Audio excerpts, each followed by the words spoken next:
이번 시간엔 델타 변이에 백신이 효과가 있는지와 델타 변이의 전염력이 강한 이유에 대해 논문을 통해 말씀드리려고 합니다. 먼저 델타 변이에 기존 백신이 효과가 있을까요? NEJM에 실린 논문의 요약을 한번 볼게요. 일단 이 논문의 배경은 델타 변이는 인도뿐만 아니라 현재 영국에서도 주요 변이 균체라고 합니다. 화이자와 아스트라제네카 백신이 이 델타 변이에 효과적인지에 대해서는 영국 내에서도 아직 불분명하다고 해요.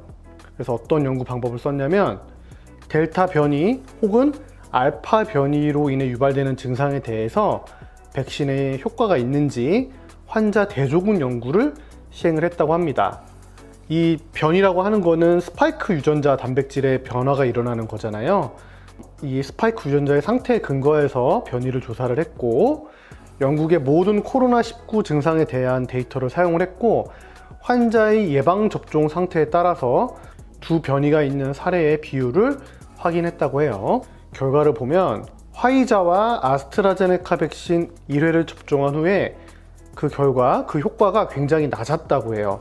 델타 변이에 대해서는 30.7%, 그러니까 10명이 맞으면 3명 정도만 예방률을 보였다는 거죠.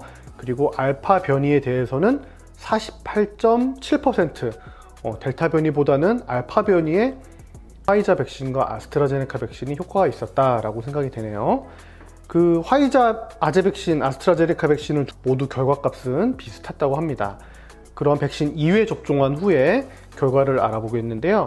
화이자의 경우에 백신 2회 접종한 후에 결과가 알파 변이에 대해서는 93.7% 효과가 있었고, 델타 변이에 대해서는 88% 효과를 보였다고 합니다.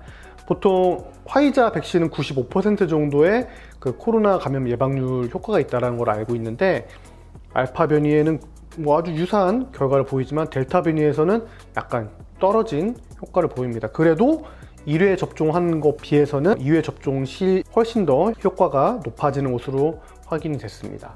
그리고 아스트라제네카 백신의 경우에는 알파 변이에 대해서는 74.5%, 델타 변이에 대해서는 67%의 예방 효과를 보였다고 해요.